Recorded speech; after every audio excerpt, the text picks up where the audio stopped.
Sí. Ola, benvidos e benvidas. Grazas unha vez máis os que aceptastes o noso convite para virmos a esta xornada de Arredor de Mulleres e Antropoloxía en Galicia. Unhas grazas especiais ao público, sen o cal esta xornada non tería, nin estas nin outras terían moito sentido.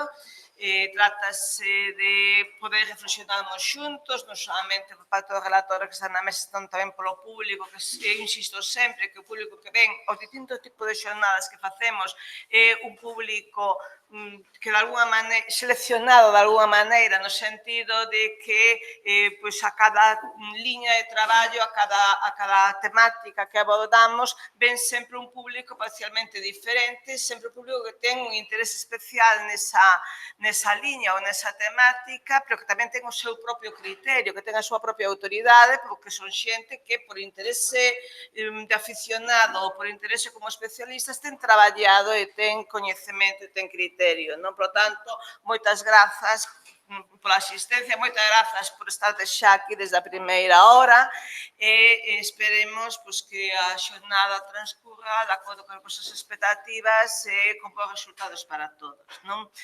Debo dar un agradecemento especial aos relatores e relatoras que aceptaron o convite de viren falar aquí durante este día.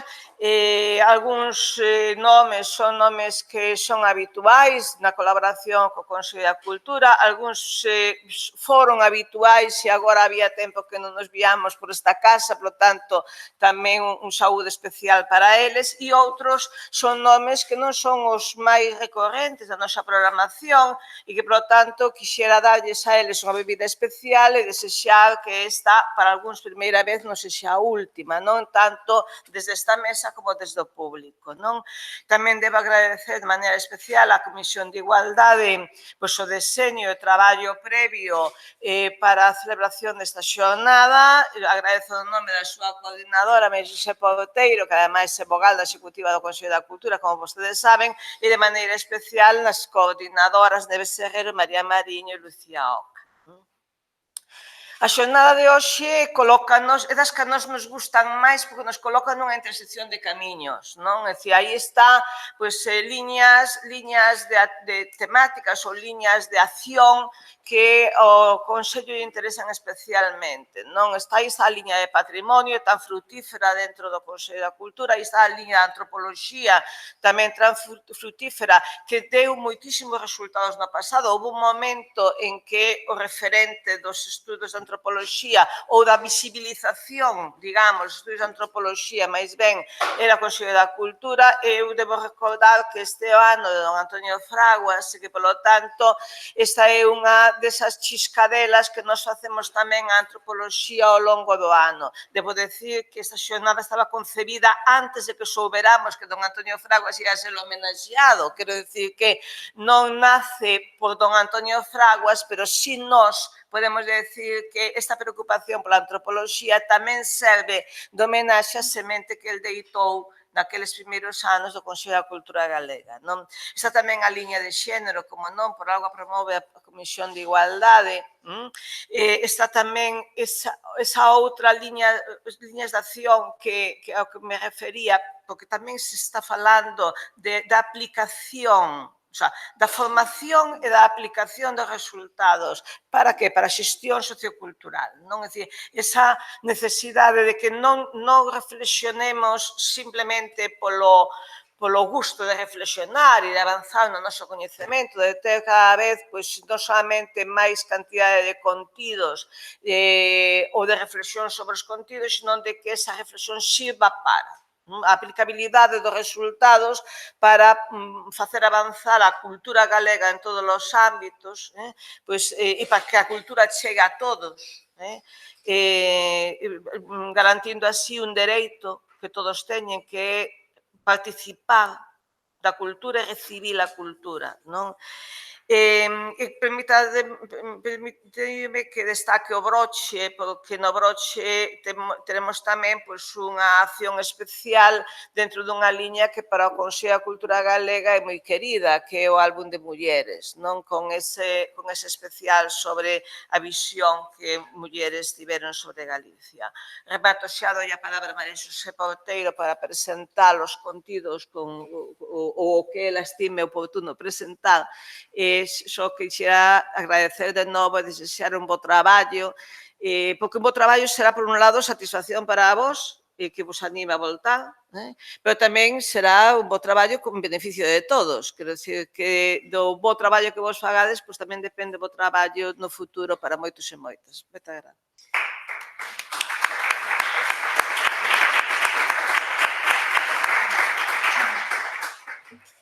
Moitas grazas a nosa presidenta, a Rosario Álvarez. Quero aproveitar para lembrar que non sempre se destaca isto, que estamos ante a terceira autoridade de Galicia e que é a primeira vez que este lugar está ocupado por unha dama, por unha señora, por unha muller, por unha compañeira, por unha traballadora da cultura. Creo que se nota en moitas cousas o seu paso polo Consello da Cultura e eu creo que esta actividade é unha delas. Todas realmente teñen o seu marchamo porque estamos traballando en base a un programa de obxectivos que ela nos marcou. Despois de isto, falar de antropoloxía e de mulleres desde a Comisión de Igualdade, pois me sabe mellor. me parece coherente, me parece satisfactorio e me parece, ademais, que nos queremos contribuir a que non a ser tan ambiciosas como pensar que vai haber un antes e un despois de algo que se poda facer no Consello da Cultura, pero sí marcar un punto de reflexión e de inflexión a respecto do que os estudios de antropoloxía en Galicia supoñen e a necesidade de que incorporen a ollada de xénero. A necesidade de que desde as universidades se pense por que a antropoloxía non desperta maiores intereses porque non hai máis profesionais ou estudiosas e estudiosos que queiran estudar antropoloxía, porque non hai un grado de antropoloxía no noso sistema universitario. En todo caso, nesta actividade de hoxe temos a colaboración de Universidades de Galicia e Universidades de Portugal, de museos como o Museo de Ribadavia, dun sindicato como o Sindicato Labrego do Campo, de expertas de universidades da propia Galicia ou do País Vasco, e, sobre todo, temos a vontade de que, a partir de aquí, poidamos seguir contabilizando e computando maiores niveis de investigación, de estudo, de conclusións, porque na medida en que traballemos ben a memoria e desde un punto de vista científico estamos tamén construindo un futuro diferente.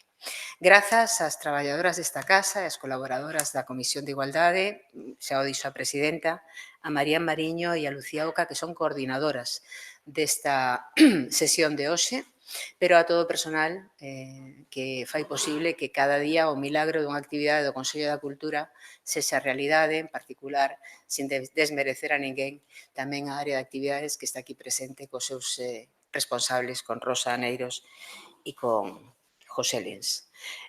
Voulle dar paso a Rebeca Blanco Rotea para non incumplir os plazos, pero non quero deixar de lembrar que a xornada da mañán é unha xornada máis de traballo teórico e que a tarde poderemos pasar a unha revisión máis de experiencias prácticas e espero que no remate desta sesión todas disfrutemos coa novedade da presentación de dous especiais que nacen a partir desta xornada para o álbum de mulleres do que falou a nosa presidenta, un especial Viaxeiras e a muller galega, construcción e crítica dun estereotipo. Traballamos en moitos planos, este é un plano importante de divulgación e que queda para o futuro tamén e para o estudio posterior. Estamos retransmitindo en streaming, estaremos tamén en YouTube e pasamos, si lle parece ben a señora presidenta, a darlle paso a Rebeca, que nos presentará a primeira relatora, a Nieves Herrero. Teremos unha pausa para comer, o programa está a disposición de todas e sería estupendo que teñan tempo e que lles interese o suficiente como para poder vernos a última hora da tarde e ver que conclusións tiramos entre todas. Moitísimas gracias.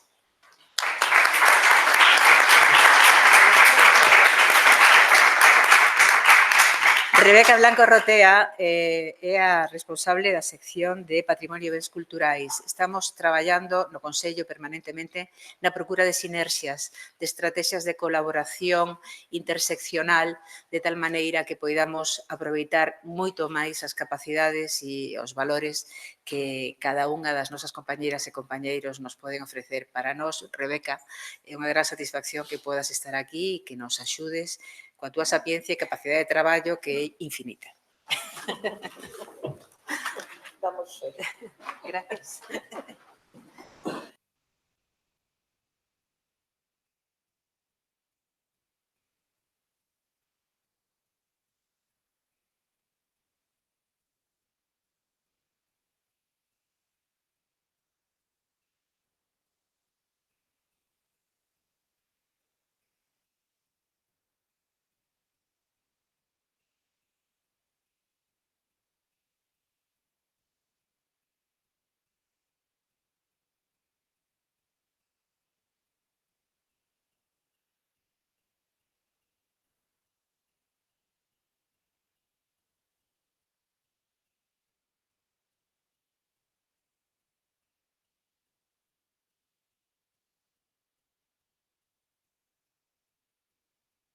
Bo día a todas e a todos. Antes de comenzar a abrir a mesa, vamos comentar un pequeno esquecemento que houbo antes. As coordinadoras desta xornada son Nieves Herrero, que teño aquí ao meu lado, Marián Mariño, como xa comentou, María Xosé Porteiro e Lucía Oca. Ben, eu, en primeiro lugar, non vou a falar moito, máis que un minutiño, porque a idea da mañán é ter tres conferencias e logo ter un debate, polo tanto, os protagonistas son eles. Pero sí, eu, en primeiro lugar, por suposto, quería agradecer o terme convidado a estar hoxe aquí coordinando esta mesa. Eu veño coa vontade de aprender, máis casi que de aportar, sobre todo porque temos xente que sabe moito da antropoloxía e, sobre todo, da relación entre antropoloxía e muller, antropoloxía aplicada, etcétera, como veremos. Pero sí que eu quería incidir no que xa comentou María Xosé Porteiro. A sesión da mañán, baixo este nome xenérico de antropoloxía, está máis centrada en ver todo o que son cuestións teóricas, ferramentas metodolóxicas de antropoloxía para o estudo no ámbito da muller, da arqueoloxía aplicada, arqueoloxía feminista, sobre todo, e os marcos conceptuais e as ferramentas epistemolóxicas que se utilizan dende esta disciplina para traballar no ámbito xenérico da muller.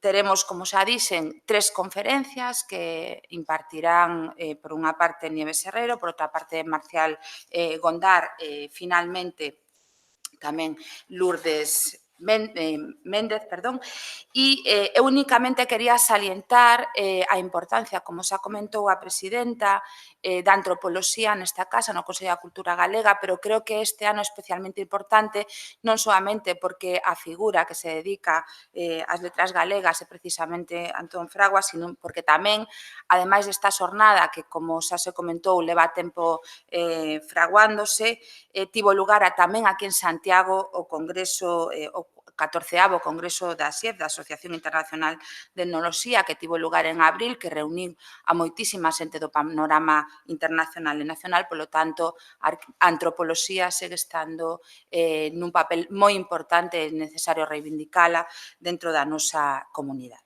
Ben, e sen máis, vamos comenzar coa mesa da mañá. En primeiro lugar, falará Nieves Herrero en torno á temática da súa conferencia, é a muller galega, construción e crítica dun estereotipo.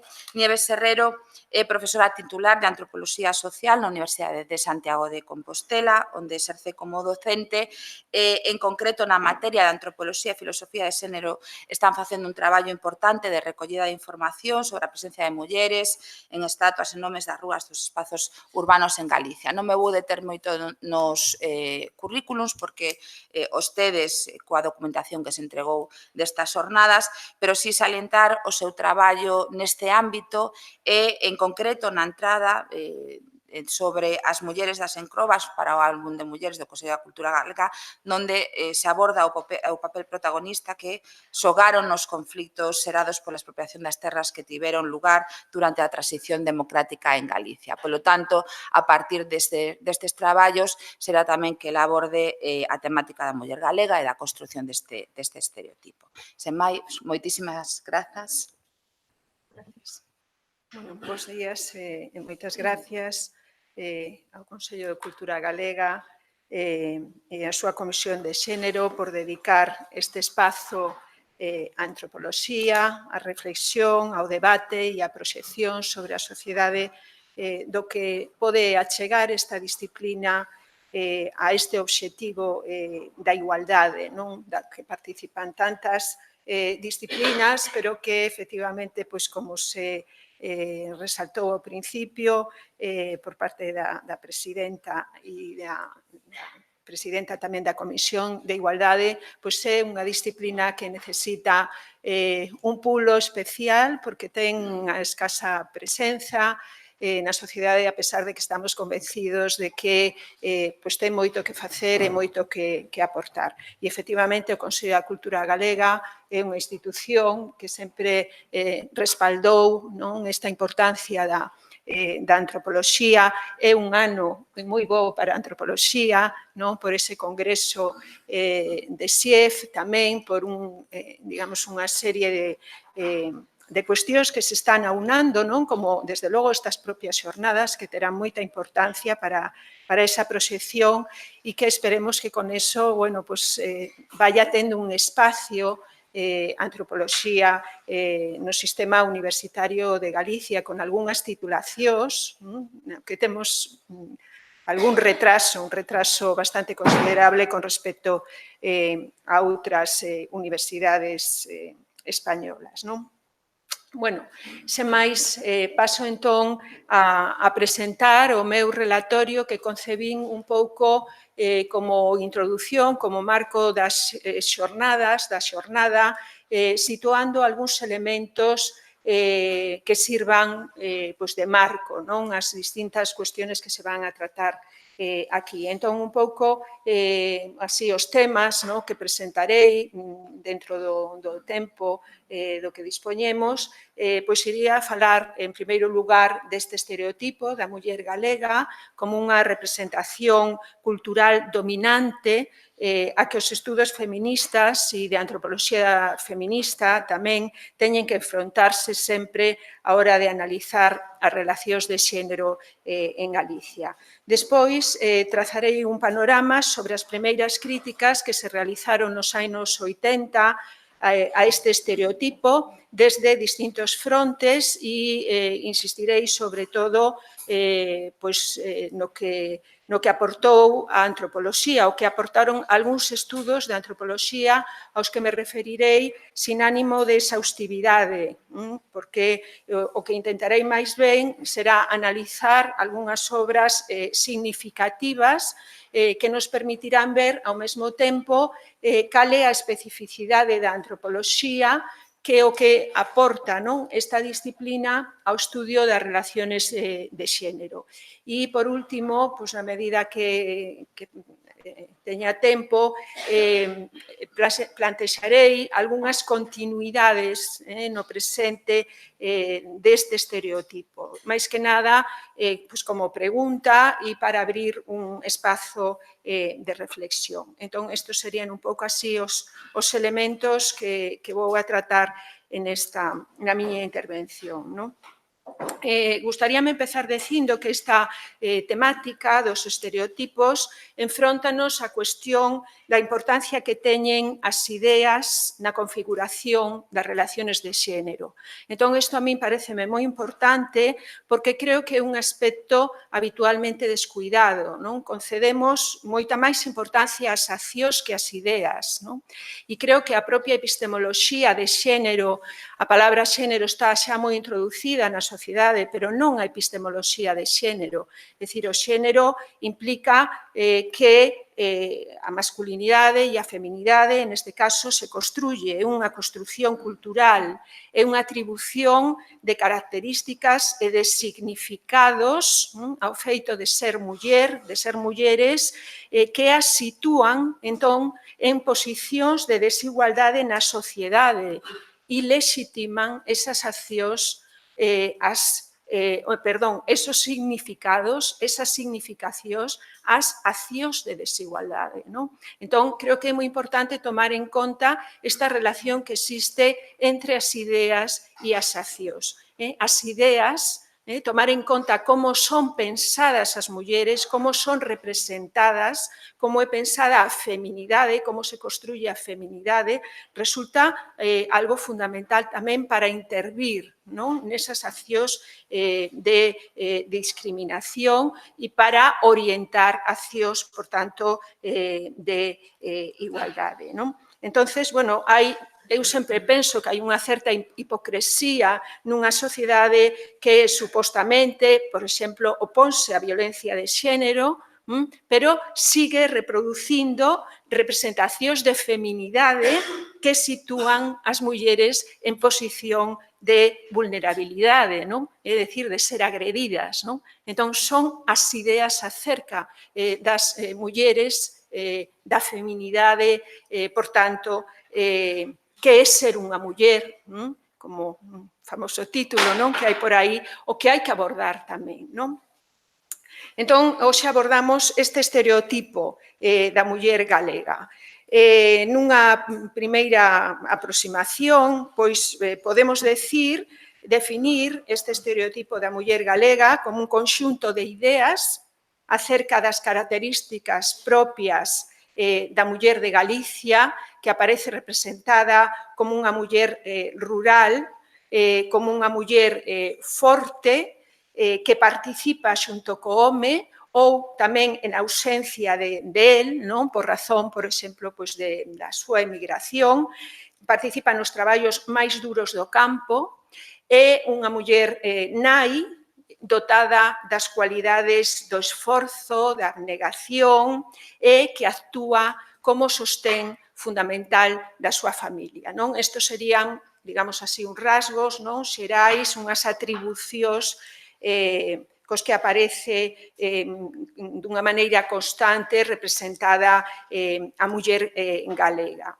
E este estereotipo se vincula, a súa vez, coa tese da sociedade rural galega como un matriarcado.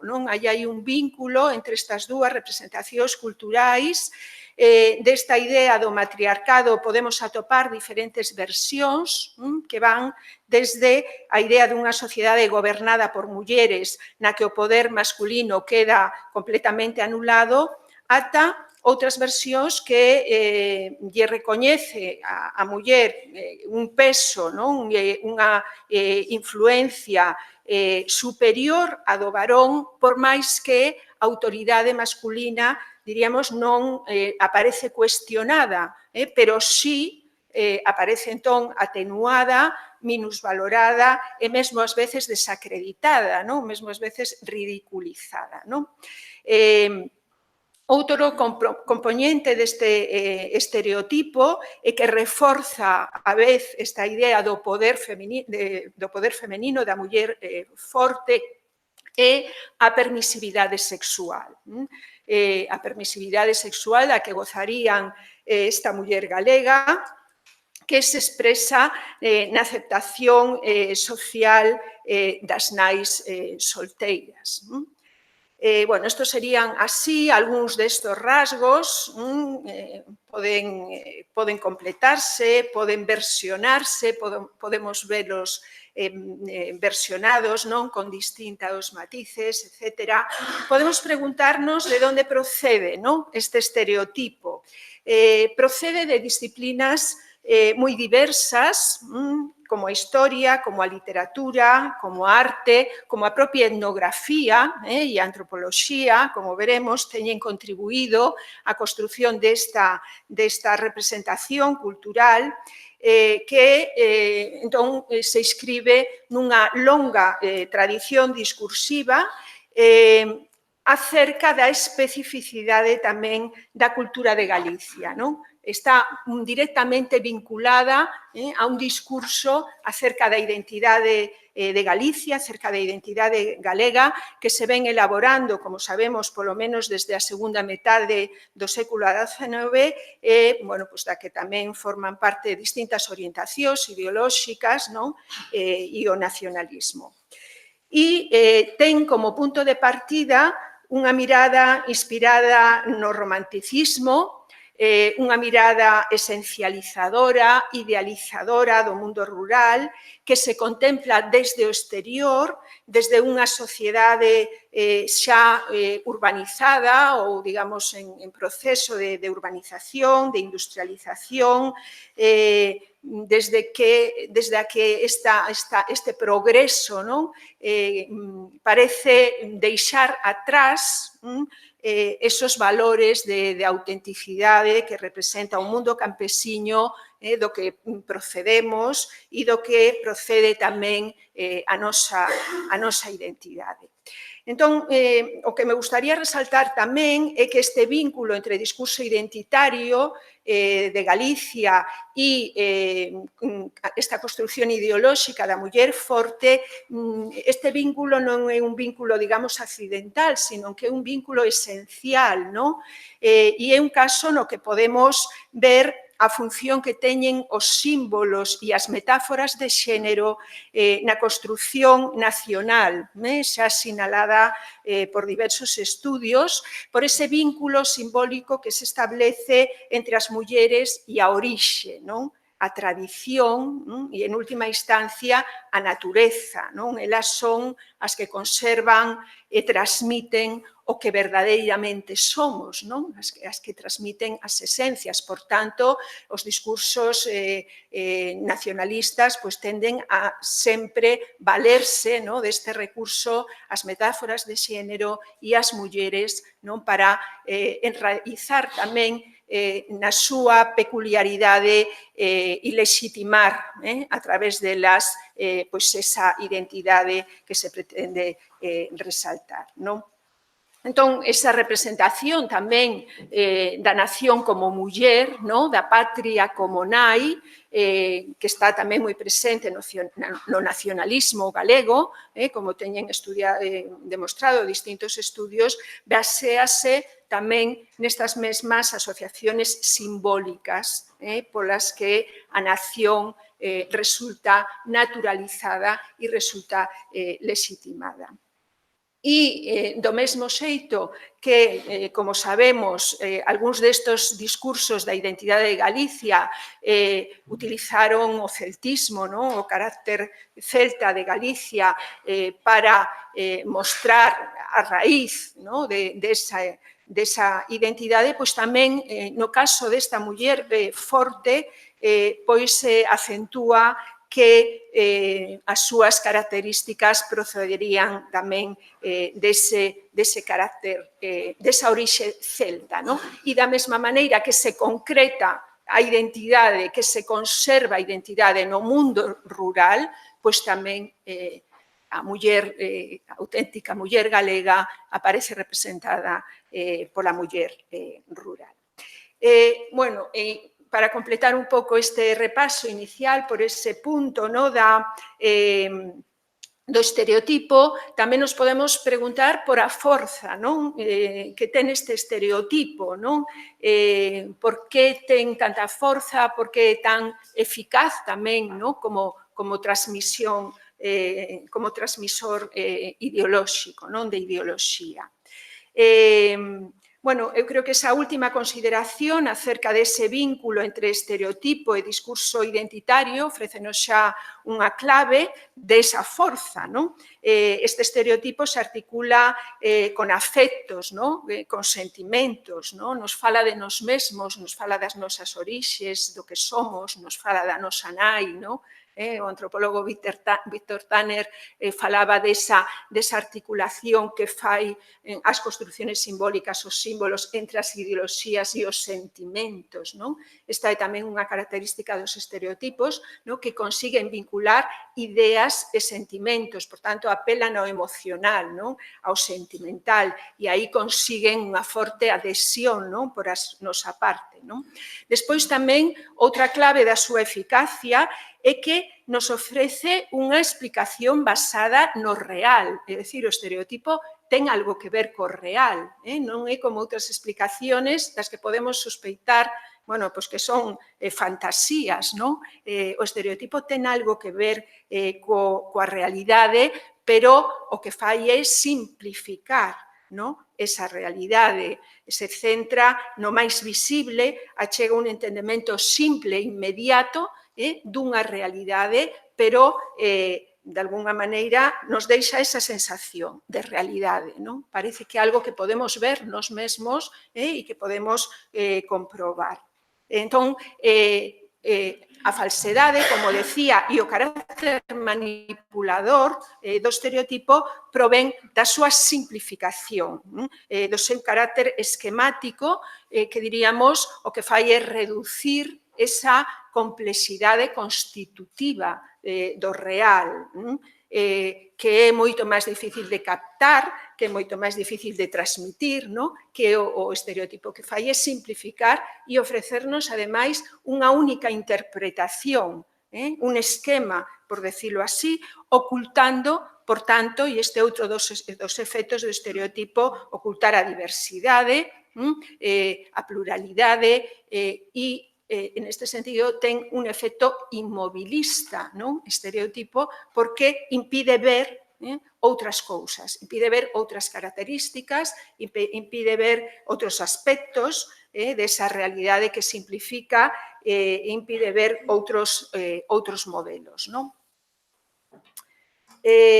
Teño algúns textos seleccionados de algúns autores que teñen contribuído a este estereotipo, a construcción deste estereotipo, e vamos vendo como se repiten sempre as mesmas ideas, como aparecen sempre unhas mesmas claves. En este caso, Prudencio Rovira, teórico dos movementos agraristas, que se interesou polo estudio do campesiñado e que na súa obra El campesino gallego de 1903 pois nos ofrece esta versión de la mujer gallega, encarnada sobre todo en las clases rurales, como alma del hogar, nos dice el pensamiento director, la voluntad dominante, pero en esta versión concretamente pues nos dice que, sin embargo, no usurpa al hombre su papel de jefe de la casa, ni es una maricalzones despótica ni entrometida, ¿no? Y ese ascendiente do que goza, hai, por tanto, unha atribución a esa autoridade, non? Pois lo paga moi caro, nos dice, porque sobre ela pesa o traballo máis rudo da faena agrícola, non? Entonces, bueno, por exemplo, este recurso expresivo que vemos que utilizan diversos autores, non? Referíndose a todas as tarefas que realiza, non? Encender o lume, cavar, levar o grano a hórreo, en fin, todos estes traballos que finalmente danlle un aspecto varonil, non? Se dice neste caso, esos costes que ten sobre o seu corpo e esa referencia a esa crueldad. Pocos países habrá donde la prestación personal sea tan cruel, non? No caso de Emilia Pardo Bazán, na súa obra sobre a mujer gallega, pois tamén podemos atopar esa referencia, en este caso atribuída a un pasado, non? Xa desde a tribu, cando os homes cazaban e iban á guerra, pois as mulleres xa asumían ese peso total do traballo, das faenas domésticas, pero tamén do cultivo do campo, non? E volvemos a todas esas tarefas que realizan as mulleres como criadas, como esclavas, que traballan como, dice, trabajan como unha loba, non? Inda cando está embarazada, nos dice paridera, criadora, madraza, muller gallega, non? É dicir, a idea da nai é un elemento constitutivo tamén de este estereotipo. E, bueno, finalmente, Francisca Herrera Garrido, tamén, a mujer gallega, pois insiste tamén en estas mismas ideas de pedra cimental do progreso de Galicia, os traballos vastos que realiza, aí dice, axuda ao seu home nos oficios máis ruíns, introduce a palabra sumisión, neste caso, e tamén esa idea de que cando ele emigra, pois realiza na súa sustitución todos os traballos, marra, sacha, carreta, poda, barraxa cogando, dice, e despois, bueno, pois vemos tamén esta doblez, de que, bueno, a pesar de que introduce esa palabra de sumisión, pois ao final tamén dice que esa fama que teñen os labregos de poder falar cos abogados e discutir con eles, pois quen lle sopra ao ouvido esas astucias e esas sentencias, pois casi sempre será a dona, a nai, a filla, esa muller que exerce por detrás esa autoridade. Bueno, as fontes son innumerables, hai desde logo xa traballos sobre estas cuestiones, sobre as fontes literarias e históricas deste estereotipo, artísticas, podemos ver tamén a este gran artista, pintor de Galicia, como retrata aí na imaxe esa muller que se nos describía que portaba esos grandes pesos, ao fondo vemos a muller arando como na mesma fotografía da dereita. Vemos que se repite, e se repite tamén en obras, en este caso en imágenes, nas imágenes que se toman como portadas de libros, as reproducimos tamén na academia, en estudios académicos, a muller do arado, ao que nos referiremos despois, ou neste caso, ou nesta obra máis reciente sobre a antropoloxía das mulleres galegas, as que nos referiremos tamén. Entón, agora pasaría, despois desta primeira parte, a ver o cuestionamento do estereotipo que se produce nos anos 80 a partir de unha serie de focos distintos, seguindo, este cuestionamento ten como trasfondo, desde logo, as distintas etapas e os distintos debates do feminismo estatal e internacional. E habería aí como tres focos fundamentais de crítica ao estereotipo, que sería o feminismo independente, o movemento feminista organizado e a antropoloxía académica. Eu non me podo deter en todo isto. María Xosé Agra, nun traballo dedicado á historia do feminismo en Galicia, ten sinalado a importancia que ten este tema da muller galega no debate do feminismo galego en este momento, nos anos 80, e se refire a súa presenza entre un grupo de escritoras representantes do feminismo independente galego, e ela tamén, sin ánimo de exhaustividade, pois sinala e escolle e revisa este debate nas obras de María Xosé Queizán, de Teresa Barro e de Carmen Blanco. Eu voume referir, sobre todo, á antropoloxía académica, máis que nada para ver como se van poñendo aí as bases da crítica. Vou escoller unha serie de obras para ver cales son as bases da crítica, e voume referir antes tamén a un traballo que se fai no marco do movemento feminista organizado, que é o traballo de Ramona Barrio e Nanina Santos, que se escribe en 1986, se publica no ano 1989, que se titula Controversia sobre a muller galega, trazos patriarcais do pensamento galeguista. Escollo este artigo porque é unha mostra da presencia e da importancia que ten este estereotipo no debate político da época. Isto é o que me interesa resaltar sobre todo e, bueno, desde logo tamén as críticas moi interesantes que lle fan as autoras a este estereotipo, non?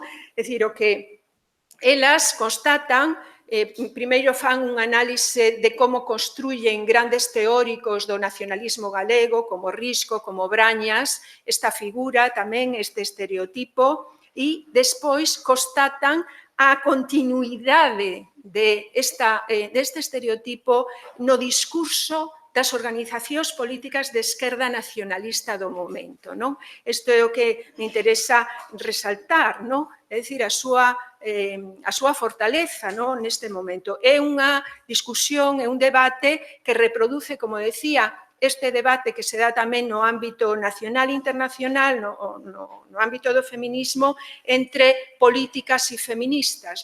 É dicir, de si o feminismo se pode dar e se poden conseguir os obxectivos do feminismo no marco das organizacións políticas xunto cos homes, loitando por unha sociedade igualitaria, ou se o feminismo necesita unha organización propia porque implica unha discriminación específica, etc. Entón, isto é o que se está discutindo aí, o que discuten estas autoras frente a unha serie de representantes de organizacións políticas da esquerda nacionalista, do que escriben e do que declaran nos órganos de difusión, nas revistas de difusión destas organizacións, nas que dicen que Galicia xa é un matriarcado, Galicia é a región máis feminista do mundo, Galicia non necesita, por tanto, unha reivindicación feminista específica, senón que a situación da muller sería máis ben resultado da situación colonial de Galicia e que unha vez que se conseguira esa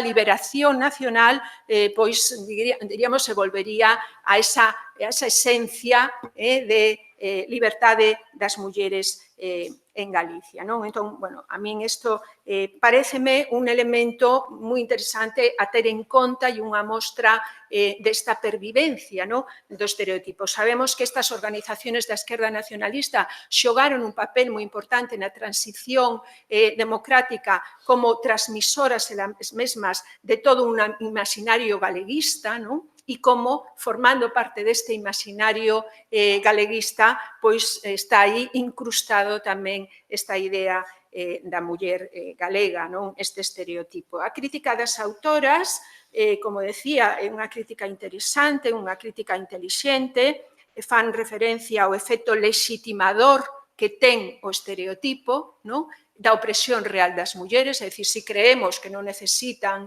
a liberación, se creemos que non están oprimidas, pois non vamos a decatarnos, non vamos a ver esa opresión real, o esencialismo, por suposto, da muller galega como muller rural, como muller representada por as mulleres do agro e do mar, a ignorancia, entón, das mulleres reais de Galicia, da diversidade, da heteroxeneidade, das mulleres que traballan nas fábricas, das mulleres urbanas, das estudiantes, etc. E tamén como aparece xa aí, inda que tímidamente, o concepto de patriarcado, o concepto de xénero, tamén son conceptos feministas que o que en esa línea, nese debate de políticas ou feministas que decíamos antes, pois obriga, interpela aos homes a asumir a parte que lles toca na opresión e, por tanto, que non deriva exclusivamente da situación colonial, sino que implica unha reivindicación específica e unha transformación tamén específica das relacións entre os homes e as mulleres. Elas o que fan é, entón, reclamar en ese artigo atención á muller real fronte á muller mitificada. Podo dar testemunha como estudiante nas aulas de Compostela, pois en estos anos, uns poucos anos antes, pero en relación a este debate que xa se daba aí tamén nestos anos en que se producía tamén o conflito das encrobas, nas que as mulleres galegas eran proxectadas nos medios de comunicación, enfrontándose elas en primeira fila á Guardia Civil que viña a expropiar os seus terrenos con esas armas como eran os paraguas, non, os instrumentos do campo. E podo decir que no ambiente das aulas da Universidade de Santiago observábamos esas imaxes como unha representación viva, non, do feminismo e do matriarcado galego, non? Elas encarnaban, as mulleres das encrobas encarnaron esa representación cultural, non? Eu despois, xa facendo o meu traballo de campo, ali, e facendo un repaso, bueno, puden observar cal era a realidade desde as propias mulleres, non? Como viviron elas esas experiencias, pero recordo xa que mesmo nos periódicos en que aparecían estas fotografías e esa interpretación, atopei unha pequena nota das mulleres das encrobas, un pequeno comunicado das mulleres das encrobas nas que elas afirmaban que estarían sempre ao lado dos seus homes, apoiando a loita dos seus homes por as súas terras, non? Entón, bueno, esta diferencia, non, como estereotipo, pois está enmascarando unha realidade que está aí e que, ademais, bueno, pois en este caso se estaba dando nos mesmos periódicos, non? Podíamos vela nos mesmos periódicos.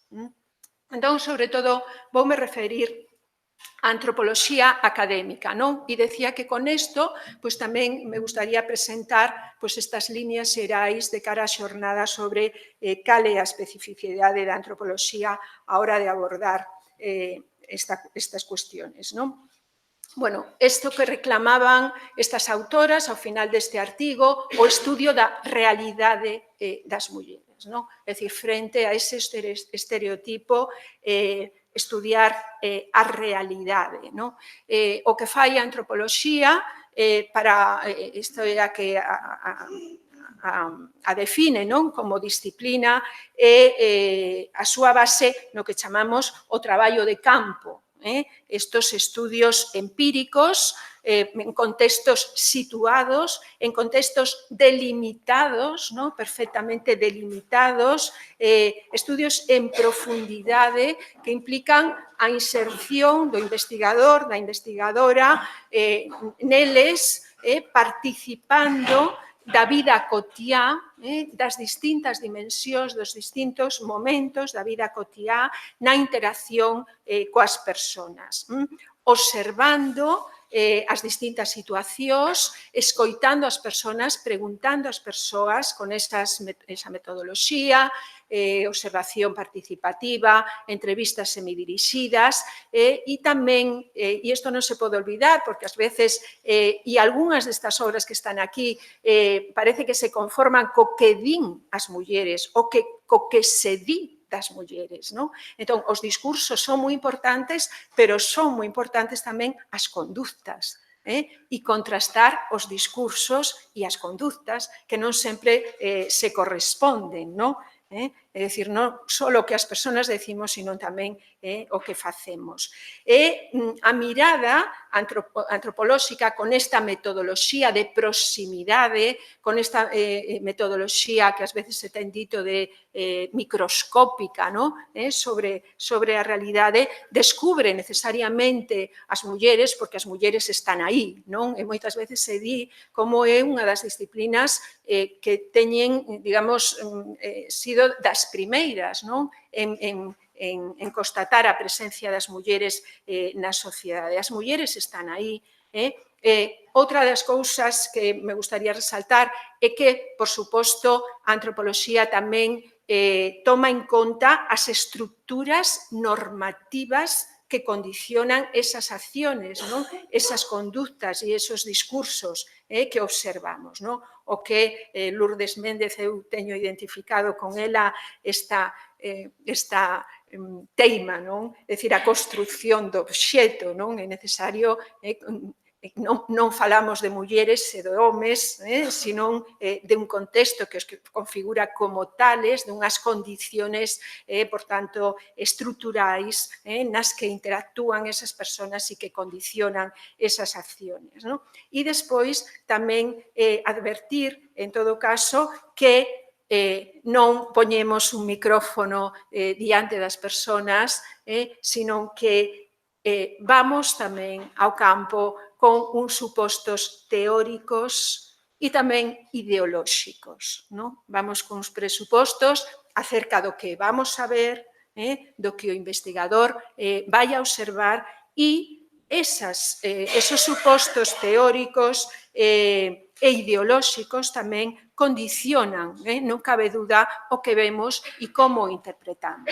Isto é un núcleo epistemolóxico das ciencias sociais, que é a relación entre teorías e ideas, en fin, os intereses sociais, coñecemento e interese, hai grandes títulos aí da filosofía sobre estas cuestiones que non podemos nada máis que deixar aí, pero que vamos un pouco a mostrar en esta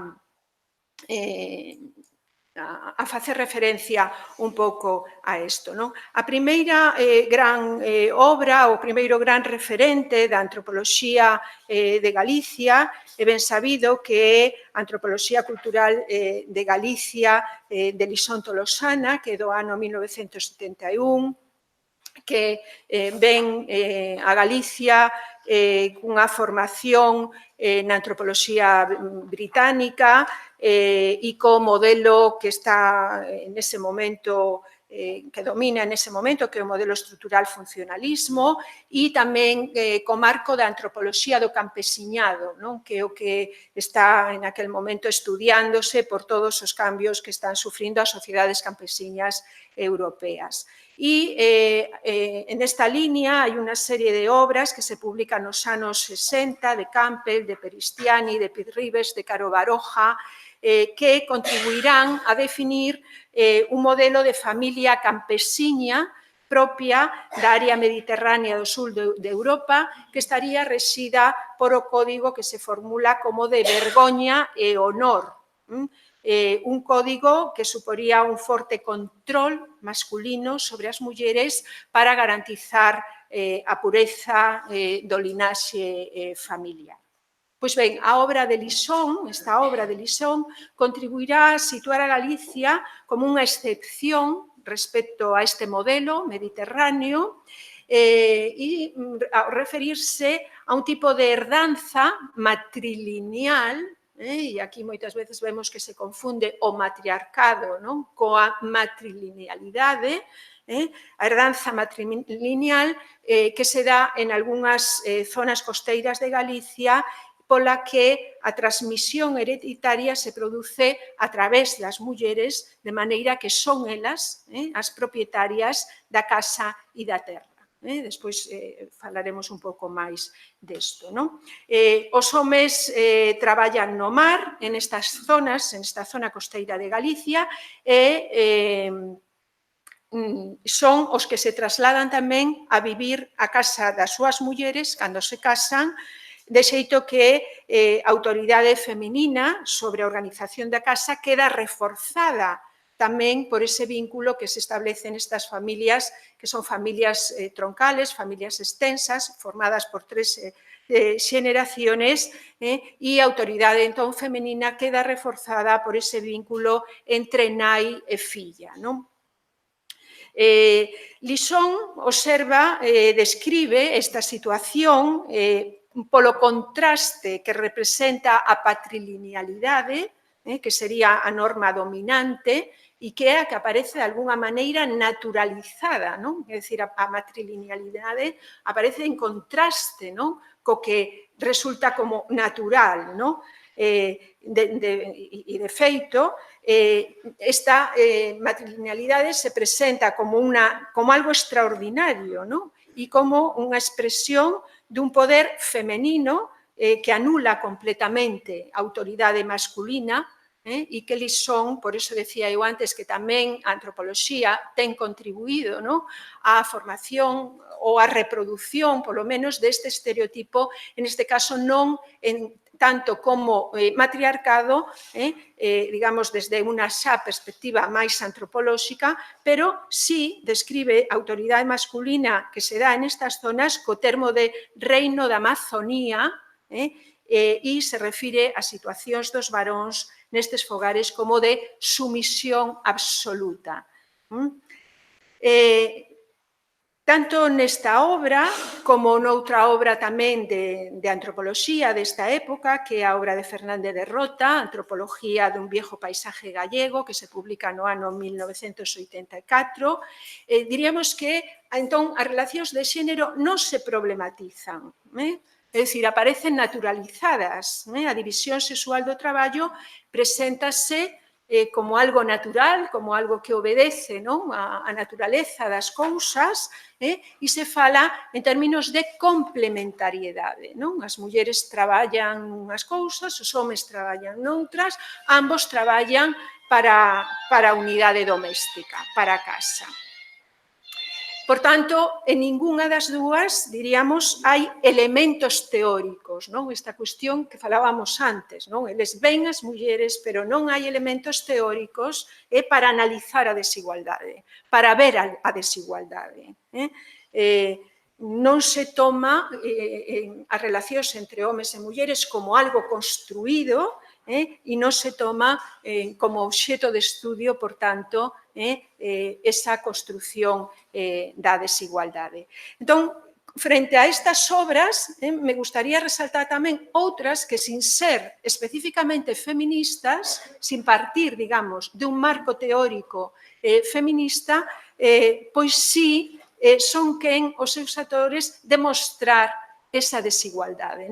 Isto para insistir, entón, na importancia que teñen os marcos teóricos a hora de achegarse á realidade. Unha desas obras é a de Raúl Iturra, Antropología económica de la Galicia rural, que é tamén do ano 1988, e a outra a que me quería referir era a de Marcial Gondar, Mulleres de mortos. Podemos preguntarnos por que, por que en estas dúas obras sí aparecen as mulleres. Na obra de Raúl Iturra, por exemplo, aparece todo un apartado e toda unha serie de ideas en torno, con afirmaciones como que la organización de la familia gallega es patriarcal. El padre realiza el doble papel de representar la casa ante el mundo exterior y el de mantener la autoridad en su interior. Entonces, bueno, y aparece, como vamos a ver después, aquí voy a ir ya un poco rápido, la importancia que tienen los marcos legales, algo en el que, bueno, pues no nos fijamos, a la hora de hablar de esa autoridad. Hablaremos de esto después. Y en la obra de Marcial Gondar, Mulleres de mortos, que es una obra que forma parte dun estudio máis amplio sobre a antropoloxía da morte en Galicia, que se publica esta Mulleres de mortos é do ano 91, estou falando de que me estou ceñindo nos anos 80, pero bueno, é unha obra que a súa primeira parte se publica no 89, que é a Antropoloxía da morte en Galicia, e, bueno, aí tamén teríamos que falar un pouco das datas dos traballos de campo, non? Son traballos de campo que se realizan no entorno desos anos 80, aínda que as obras se publiquen despois, nos que estamos vendo que hai unha gran efervescencia des traballos de antropoloxía en Galicia e que todos eles, dunha maneira ou de outra, se van a enfrontar ou van a tomar unha postura con respecto a este estereotipo da cultura da muller galega.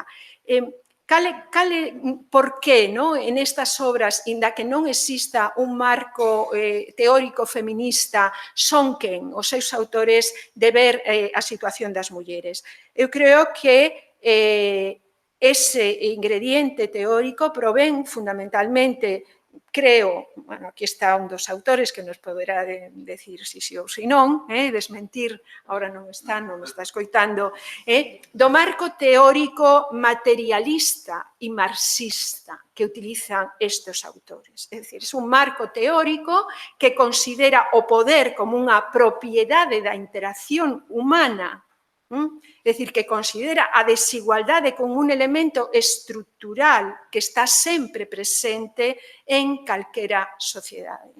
E iso xunto con esta metodoloxía do traballo de campo de achegamento á realidade, esta articulación entre metodoloxía e marco teórico é o que lle permite ver a estes autores esa situación das mulleres. A obra de Marcial Gondar pareceme que merece unha, porque se dedica especificamente ás mulleres e porque, ademais, curiosamente, se realiza nesta zona de matrilinealidade, de suposto amazonismo, de suposto matriarcado. E o que nos mostra esta obra, que, como decía, está enmarcada nun estudio sobre o tratamento cultural da morte en Galicia e no que se fai un análise da superación do do, o proceso de do pola morte dos seus maridos no mar, destas mulleres matriarcas, destas mulleres amazonas, facendo un seguimento longitudinal a través de entrevistas en profundidade coas viúvas, tomando como referente tamén un grupo de viúvos, vendo comparativamente como levan a cabo este proceso, e nos mostran a gran dependencia destas mulleres dos seus maridos, como se expresa no título, mulleres de mortos, ou mulleres que siguen vinculadas a esa memoria emocional, económicamente, vinculadas por unha sociedade que as obriga a guardar un loito, a guardar esa memoria do seu marido. O autor chega a falar das mulleres como símbolo de cumplimento das normas, en este sentido, e algo que tamén me parece interesante en este desmontaxe entón do estereotipo que empezamos a ver en estas obras é que o proceso de do non afecta da mesma maneira a todas as mulleres. Entonces, vemos mulleres, vemos unha diversidade tamén, se fala de grupos de idade, dunha diversidade de situacións e, de feito, se fala da viúva nova, das mulleres novas que para elas, diríamos, este proceso de superación da morte sería, en palabras do autor, un aprendizaxe de autonomía. Unha aprendizaxe de autonomía. Entón, vemos que aí tamén se resalta esa capacidade de axencia das mulleres, algo que está na línea xa do feminismo, xa digo, sin ter un marco explícitamente feminista. Bueno, esta se me pasou poñela aí. A obra de Lixón Tolosana vai actuar, e aquí vou aí un pouco rápido, porque actúa como un foco de atracción de distintas mulleres, de distintas investigadoras que, seguindo esa consigna dos estudios de xénero a esta altura, dos estudios de mulleres, de enfrentarse ao androcentrismo das disciplinas académicas, de facer estudios das mulleres que se reproduce nas investigaciones das universidades de todo o mundo, pois se van a chegar a Galicia moitos casos atraídos por a obra de Lixón. Sería o caso de, algúns destes estudios aparecen recollidos en esta obra de As outras olladas, en este título que reflicte moi ben esta perspectiva de que se recollen aí unha serie de traballos de mulleres que chegaron a Galicia a facer estudios de antropoloxía desde universidades estranxeiras atraídas por o estereotipo da muller forte e, máis directa e indirectamente, tamén a través da obra de Lixón Tolosana. Sería o caso de Ana Alten, que declara explícitamente no seu traballo, neste caso, sentirse atraída por a obra de María Luisa Rey Henningsen, que fixo o traballo de campo en Galicia nos anos 60. Esta é unha obra que publica con posterioridade, pero ela publicou un artigo na revista Spare Rib en maio de 1978, no que, seguindo moi miméticamente, diría eu, en esta obra, estas ideas de Lison, pois fala de Galicia como un estado de mulleres, e, a súa vez, Ana Alten lee este artigo e di que tamén se sentiu moi atraída por ela fala de indicadores da opresión, ou da ausencia dela, que son os roles femeninos na produción agrícola, o control das mulleres sobre o seu propio traballo e a súa gran liberdade sexual. Di que esos indicadores que buscaban as feministas do momento son as que a van a atraer a Galicia. E a outra obra da que xa me gustaría falar un poquinho máis en profundidade é a de Lourdes Méndez, Cousas de mulleres, campesinas, poder e vida cotidiana, Lugo, 1940-1980. O traballo de campo se desenvolve entre os anos tamén 82 e 84. Vemos que, como decía antes, están traballando aí moitos investigadores e que non se coñecen, porque non hai tampouco unhas estruturas institucionales que os permitan verse, coñecerse. Son obras que se publican con posterioridade e que vemos que, en algúns casos, a de Lison si aparece sempre citada, pero non así as outras entre sí. Tamén esta obra é unha referencia inevitable, como digo, en Cousas de mulleres, pero desde un punto de partida xa de desconfianza, non desde o entusiasmo que víamos en algúns outros casos, e de crítica directa ás súas teses. Aí seleccionei unha páxina que está mal posta, porque a obra non ten 2017 páxinas, non? Debe ser a 217 ou unha cousa así. E, bueno, na que se expresa moi ben, digamos, o marco de análise, non? Habría que considerar a explotación familiar como un marco privilegiado que permitiría analizar en profundidad y en un territorio concreto las relaciones entre los sexos. Vemos aí xa focalizado, entón, a metodoloxía, o obxeto de estudio en este territorio y en las relaciones que se establecen entre los miembros del grupo y lo social. Se ven a menor escala los detalles con los que se teje lo cotidiano. Creo que é unha boa definición entón da perspectiva da antropoloxía. O marco teórico é explícitamente feminista, neste caso, a autora estudia en Francia, esa é outra clave importante a ter en conta neste momento, en que non hai aínda unha formación en antropoloxía específica en España. Estudia con un autor materialista, marxista, Pierre-Philippe Rey. Entón, ese ingrediente teórico tamén está moi presente na obra e chega, digamos, entre o seu bagaxe teórico, pois están estas teses que se debatían, como decía antes, na antropoloxía do campesiñado, e esta idea de que as campesiñas estaban perdendo o seu poder, o poder das campesiñas frente á pérdida de poder das agricultoras.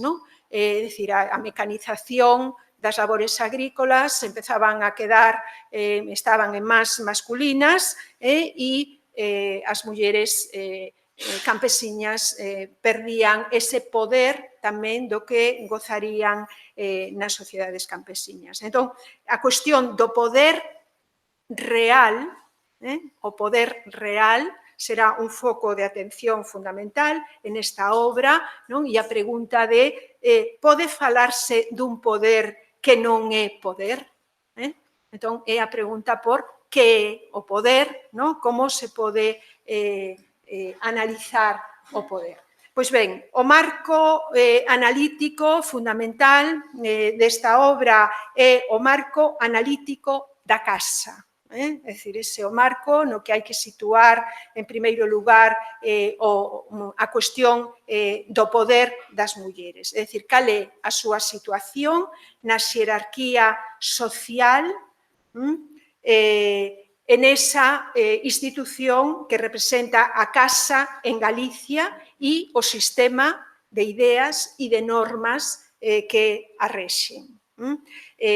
A casa é unha unidade básica, é unha institución peculiar de Galicia, é unha unidade básica da sociedade campesiña, é a vez unha unidade familiar, pero é tamén unha unidade de produción e de consumo, e isto que quere decir é que os membros da casa traballan xuntos e coas súas propiedades, traballan xuntos na terra e para a casa, para todos eles, comparten uns medios de traballo que tamén forman parte da casa, ademais das terras, son as edificacións, son os animais, son os instrumentos de traballo. Entón, este é o marco analítico fundamental que se toma en esta obra, que toma a antropoloxía de Galicia, por iso decía, vamos vendo como se van sentando as bases fundamentais da análise do poder das mulleres. E que elementos hai que tomar en conta aí en esa estrutura? En primeiro lugar, a posición que ocupan as mulleres nesa estrutura, atendendo concretamente a organización da división sexual do traballo e o conxunto de relacións que se establecen entre os membros da familia, que son desiguais, que están xerarquizadas, que están definidas por criterios de idade e por criterios de sexo.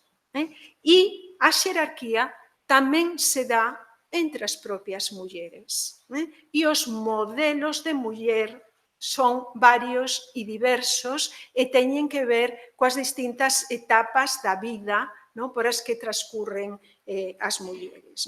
Entón, esa é unha primeira constatación que se fai, que non podemos falar dun único modelo de xénero, sino que hai que falar de varios, como irmá, como esposa, como nai, como sogra, como nora. Entón, esa é tamén unha liña de crítica moi importante. E despois, isto que aludía antes no caso de Raúl Iturra, é tomar en conta os dereitos que lle recoñecen os marcos legais e normativos para herdar os medios de produción. É dicir, a terra. É dicir, a posibilidade das mulleres de ser propietarias, en primeiro lugar, e en segundo lugar, de ter autonomía para tomar decisións con respecto a esos medios de produción. E aquí tamén podemos ver este plantexamento materialista, da importancia que teñen os medios de produción. A autora, en ese sentido, rechaza, perdón, non tiña esta posterior, fai todo un repaso dos marcos xurídicos. Algo eu recordo a primeira vez que leía esta obra, eu decía, e todo isto a que viene? Claro, porque na primeira parte da obra hai todo un repaso dos marcos xurídicos que rixen a posición das mulleres en esa estrutura, en esa casa galega. É dicir, os seus dereitos sobre a terra, os seus dereitos sobre os medios de de produción. Entón, aí se repasa pois desde o Código Foral, non, que tanto ten contribuído a resaltar a igualdade das mulleres, ata o Código Civil do 41, pasando por 58 e chegando ao 75. O Código, todas as reformas que vai facendo o Código Civil, no que efectivamente o marido pasa de ser administrador e usufructuario das mulleres, que hereden, non? Eles son os que teñen a propiedade. No 58 se modifican algúns artigos, pero sigue sendo autoridade masculina na casa, e no 75, inda que desaparece a obriga de obediencia ao marido, ese sigue sendo o administrador, salvo que se especifique o contrario, non? Entón, bueno, tamén sabemos toda esa carga cultural, é dicir, como son normas sociais que están profundamente arraigadas no conxunto da poboación e que o único que fai o Código Civil é tamén sancionar eso e impedir, non, pois calquera, digamos, saída. Bueno, o traballo tamén analiza a vida cotidián, os distintos espazos, as distintas tarefas, non, que realizan as mulleres e constata efectivamente un certo desplazamento das mulleres desde o ámbito das terras nas que traballan xunto cos homes ao ámbito da casa, non? A través pois, de todas as transformaciones económicas que se están sufrindo neste último período que ela analiza e que é o que ela pode ver e facer digamos, esa observación concreta, non? Pero a pregunta é que, bueno, esa suposta perda, non, de poder das mulleres agricultoras non a entende como perda, porque non entende que as mulleres campesiñas, non, tampouco tuveran ningún poder, porque, en última instancia, esas decisiones, como decía, non, sobre os medios de traballo, sobre as posibilidades de reproducción da casa e a toma de decisións, por exemplo, a análise que fai sobre as feiras, non? Os espacios das mulleres na feira, os espacios dos homes na feira, quenes toman as decisións sobre o gando, sobre a compra ou venda de terras, non? É dicir, de esos elementos que son fundamentais para a economía doméstica, non? De maneira que ese poder atribuído mesmo por autoras feministas, non? Sabemos que dentro do feminismo hai un recoñecemento a ese poder das mulleres como nais, a ese poder da casa, do que se alimenta tamén o estereotipo, non? En esta obra, bueno, pois aparece que estas outras obras presentan como unha fortaleza das mulleres. En esta obra hai unha crítica que a autora denomina unha sublimación poética do rol da campesiña nai, non? É dicir, que autoridade é esa cando se inscribe dentro da autoridade masculina, cando non cuestiona o feito de que sexa o pai ou o avó o xefe de familia. Bueno, o tema da sexualidade das nais solteiras, estou no límite, o tema da sexualidade das nais solteiras tamén aparece abordada en esta obra e tamén se inscribe a súa análise en relación coas normas de herdanza, coas normas de herdanza e as posibilidades de reproducción destas pequenas explotacións, non? Entón, os tipos de herdanza que se dan, non, en cada zona e en relación coa que converxen outras moitas características son as que determinan esta ilexitimidade, non? Esta existencia de fillos ilexítimos, de altas tasas de fillos ilexítimos que se teñen constatado en distintas zonas de Galicia. Pero, en todo caso, o que é importante resaltar é que ese marco analítico onde hai que situalo, non? É dicir, que a ilegitimidade non ten que ver con unha autonomía, non ten que ver con unha capacidade de decisión das mulleres sobre a súa propia sexualidade, unha sexualidade, digamos, libre, como representa o estereotipo, sino que ten que embarcarse aí, en unhas condicións estruturais, en unhas condicións de reproducción da casa. O estatus da muller solteira non é igual en todos os casos, está suxeita a numerosas valoracións, como, por exemplo, se é un único fillo ou se son moitos fillos. As mulleres que teñen moitos fillos son obxeto de crítica social e se sitúan normalmente no lugar máis baixo da xerarquía comunitaria. E algo moi importante que aparece tanto xa nesta obra de Lourdes Méndez como na de Heidi Kelley, que era a última que quería repasar desta selección que fixe, é que non se tolera tanto, non se tolera a sexualidade da muller, senón que o que se acepta é a maternidade, de algo moi diferente, e se acepta a maternidade en razón das consecuencias que ten sobre a reproducción das casas. Esta é unha clave tamén moi importante que podemos ver en estas dúas obras. No caso da obra de Kelley, que tamén se declara atraída por a obra de Lison, que tamén escolle a comunidade do Ézaro para facer o seu traballo por ese estereotipo da muller poderosa, pois tamén como antropóloga sitúa a cuestión no marco da ideoloxía da casa e ela constata unha aparente contradición en esa sociedade entre o valor asignado ao matrimonio e a aceptación das nais solteiras. Pero ela mesma resolve esa contradición, unha contradición que está relacionada, diela, cunha doble valoración. A súa valoración como muller,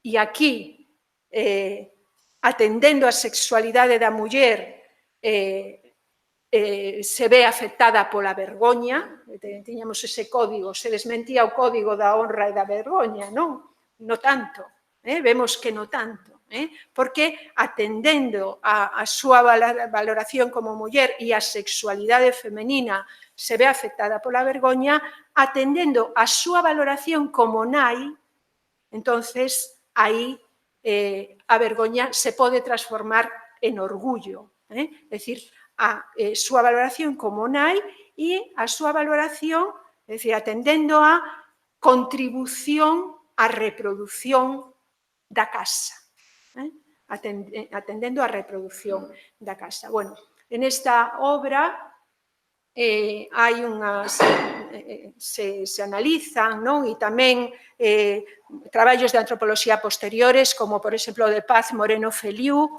que se titula con un título moi interesante, co que xa vou acabar, e non vou poder falar das continuidades. O título de Paz Moreno Feliu é da ficción do matriarcado á economía informal, non? Entonces, ver como detrás desta ficción do matriarcado, decía que aí tamén Paz Moreno Feliu analiza as distintas variables directamente relacionadas coa casa en galega e as distintas condicións que lle afectan, podemos ver os factores que influyen na aceptación das nais solteiras, non? O título de A ficción do matriarcado á economía informal é porque ela ao final resalta, e aí vamos ás continuidades, como esta ideoloxía da casa e de traballo para a casa sigue estando presente en situacións de unha economía informal, precaria, que se vale de esta posición da muller en estas familias para, como sucede, por exemplo, na Costa da Morte, tamén unha vez máis, coa empresas de traballo textil ou de traballo para as artesanías do ganchillo, etcétera, que se valen desta posición das mulleres en estas estructuras domésticas, en esta ficción de traballo para casa, e que permite pois esta precarización do traballo.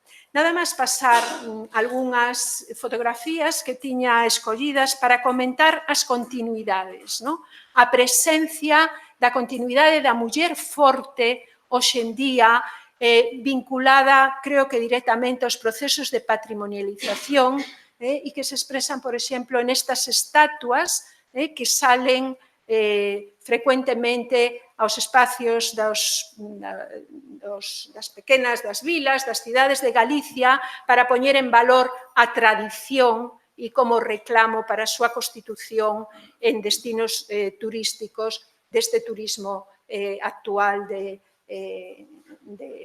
cultural, da cultura de Galicia, etc. Algúnas mulleres fortes, se queredes, despois comentamos, a muller que se queda, o home emigra, a muller se queda, quédase a cuidado dos fillos, a leiteira, en Ourense, ou a muller con galiñas, aquí hai ás veces se repiten estas imaxes, unha está en Pontevedra, outra está no Concello do Pino, e, desde logo, esta campaña publicitaria da Xunta de Galicia contra a violencia de xénero, vemos como reiteradamente e curiosamente as homenaxes institucionais ao Día da Muller, curiosamente, reproducen habitualmente o estereotipo, a muller forte de Galicia, agora baixo esta nova terminoloxía do patrimonio cultural, unha auténtica patrimonialización da muller forte ou monumentalización,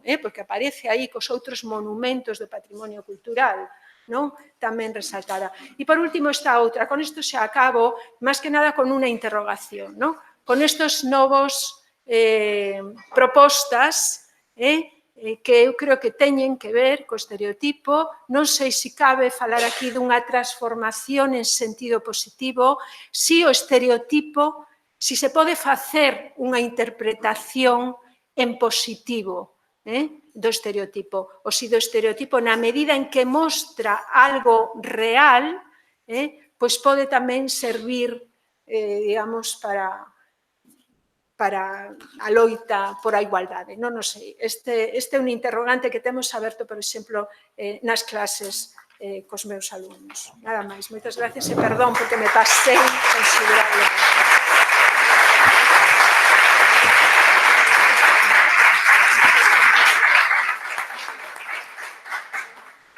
Moitas grazas, Nieves. Temos ahora un descanso.